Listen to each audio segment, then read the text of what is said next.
There you are. Yoko, what happened? Are you all right? That tea party went crazy. Yoko. Oh, it's okay. Don't worry about it. I don't think Patty's much for tea parties anyway. This is crazy. What do we have to do to get one little girl to play with us? That's it. It is crazy. And what do we do when things get crazy? We get even crazier! Wait, we do? Yeah, I think that's just you that does that, Odo. Me, us, whatever. The point is, I've got a big idea. We're going to wow her so much, there's no way she'll be able to resist playing with us. We're going to need your help again, Yoko. Everyone, huddle up. Yeah, Ranger Loops likes music, right? So, I'll bet Patty likes music too.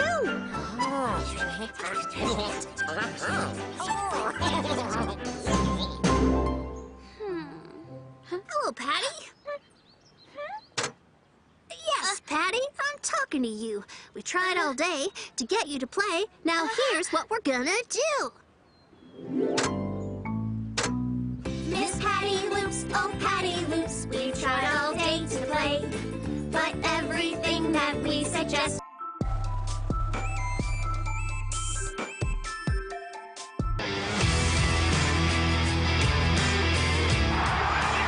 Queensland! Oh, yeah!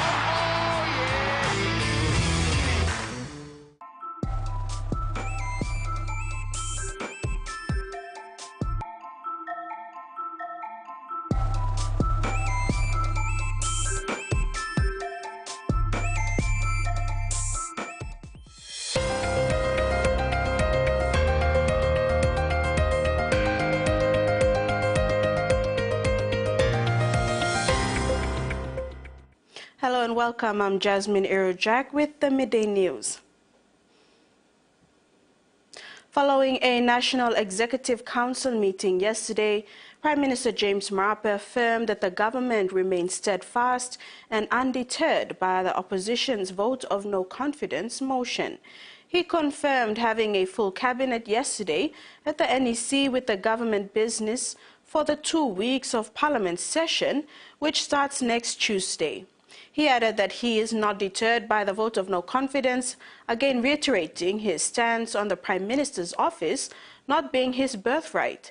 In confirming his numbers, he said Pango Party now has the support of 59 MPs, with one more expected to join them to bring the number to 60. He also confirmed that the numbers of his coalition partners are intact and welcomed any challenge launched against them, either by the opposition or from outside. The Prime Minister also announced a number of constitutional bills that are expected to be tabled and passed in the coming session of Parliament. Bills include the declaration of PNG as a Christian country. This bill was already read the first time.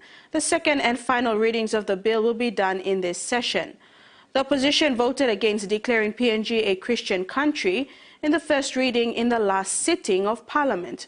Prime Minister Marape urged them to rethink and support this bill. Other bills include the PNG's court structure amendments, which will see the inclusion of a court of appeal, and proposed amendments on vote of no confidence, targeting the filing attempts and the grace period for government following an unsuccessful vote of no confidence, while confirming that the National Gold Corporation Bill 2024 will not be brought to Parliament in this sitting to allow further consultations. He said this will not remove the goal post of establishing a gold refinery in the country. To overseas, Queensland Premier Steve Miles says overseas and interstate migration is putting significant pressure on transport infrastructure. He has doubled down on his calls for the Australian government to slash migration, as he pointed to state government modelling that shows migration contributed to 229,000 extra daily trips on road, bus and rail networks.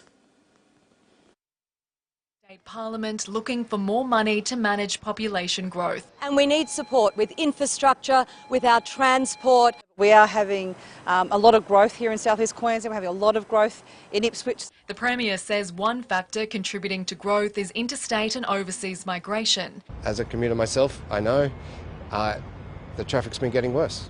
And doubling down on his calls for the federal government to moderate international migration levels. Congestion has been getting worse, and that's one of the reasons why we're urging the Australian government to give us some time for the infrastructure to catch up. This is really cheap politics from the Premier. It's time for them to actually do their job, stump up and fund essential services rather than trying to find a bad guy to blame.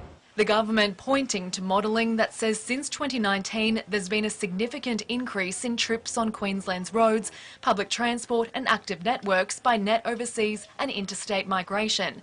So how do they know it's because of migrants? So this is total trips taken during the time that we've seen that migration surge, an increase in total trips of 229,000.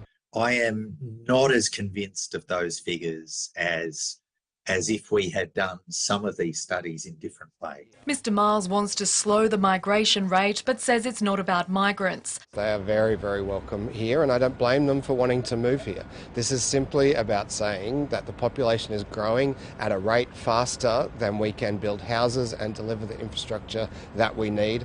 Multicultural Australia's CEO agrees there are pressures. But we are concerned about the way in which the conversation is being framed. Brisbane Lord Mayor says there's no single silver bullet. We need to slow down the migration rate for a period of time until we can catch our breath. We need more investment in public transport across the region, and we need to really encourage investment in infrastructure as well. Late today, the government announced an additional $100 million in funding for the South East councils. French President Emmanuel Macron has arrived in New Caledonia after more than a week of deadly civil unrest and violence. Mr. Macron said he hoped peace and security would return to New Caledonia as quickly as possible. He is expected to meet with elected officials and local representatives to prepare and anticipate reconstruction. But experts say the president's visit is unlikely to address the root causes of the turmoil, both political and economic. The crisis, which has left 6 dead and hundreds injured, was sparked by a move in Paris to expand New Caledonia's electoral rolls and give voting rights to tens of thousands of non-Indigenous residents. Grape growers in South Australia's Riverland have rejected an offer from one of Australia's largest wine companies to sell part of their contracts. The offer aimed to help people leave the industry amid a global oversupply, but growers said it wasn't enough to help them transition.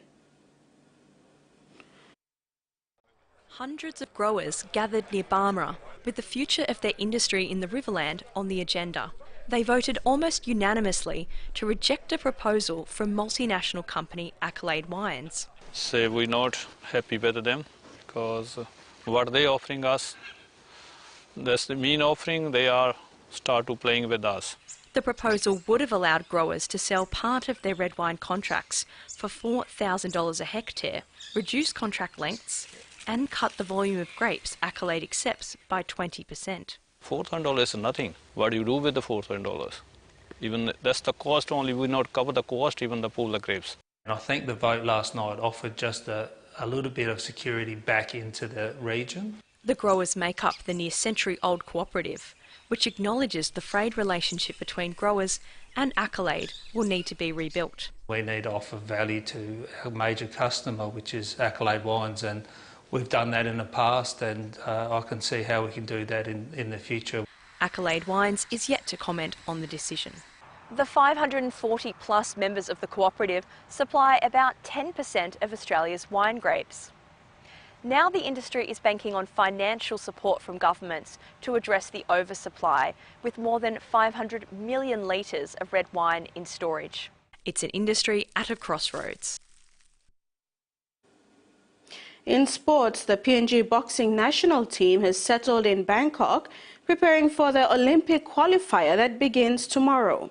Assistant coach of the national team, Peter Morrison, who traveled with the team, told this newsroom earlier today that the team is preparing well under a world-class facility and they are set for the qualifier. Morrison said all teams are busy with final preparations as boxers keep their eyes out for their weights.